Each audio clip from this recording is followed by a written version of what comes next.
शिको तुम्ही बघत आहात तुमच्या आवडीचा यूट्यूब चॅनल आणि मी प्रभाकर उगले तुमचं खूप खूप स्वागत करत आहे। आज आपण संस्काराविषयी बघूया।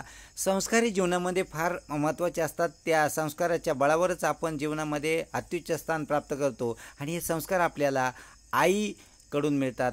मूलतः आई बाळावर जे संस्कार करते ते दीर्घकाळ टिकतात। तर अशाच एका तरुणाची गोष्ट आपण बघणार आहे, ज्याला शेवटी फाशीची शिक्षा झालेली असते आणि फाशीच्या शिक्षा होण्याच्या अगोदर त्याची अंतिम इच्छा त्याला विचारतात, तेव्हा तो म्हणतो की मला माझ्या आईला भेटायचं आहे। त्याप्रमाणे त्याला आईला भेटवण्यात येतं।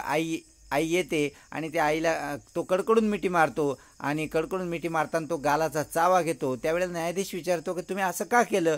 तर त्यावेळेला तो सांगतो की मी जेव्हा पहिलं अंडं चोरून आणलं त्यावेळेला आईने मला काही म्हटलं नाही, उलट मला आनंदाने सांगितलं की उद्या दुसरं दोन अंडे आण आणि त्याप्रमाणे मी दुसऱ्या दिवशी 2 अंडे आणली, तिसऱ्या दिवशी 3। याप्रमाणे मी हळूहळू अंडी चोर बनलो आणि अंडी चोरता चोरता नंतर मी कोंबड्या चोरू लागलो आणि असं करता करता मी दरोडेखोर बनलो।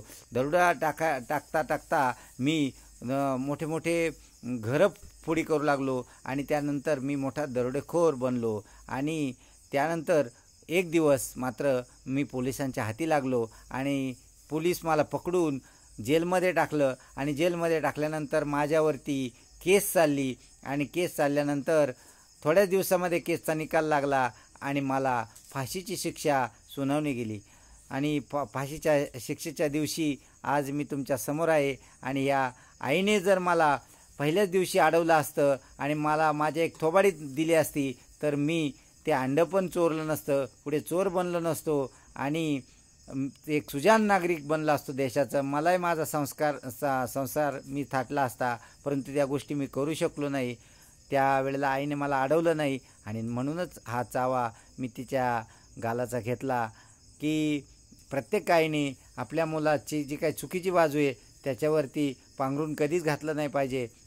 कारण पहिलं अंडं चोरताना जर आईने मला फटकारलं असतं तर नक्कीच मला विश्वास आहे की मी चोर तर नक्कीच बनलो नसतो, एक सुजाण नागरिक म्हणून देशाची सेवा केली असती।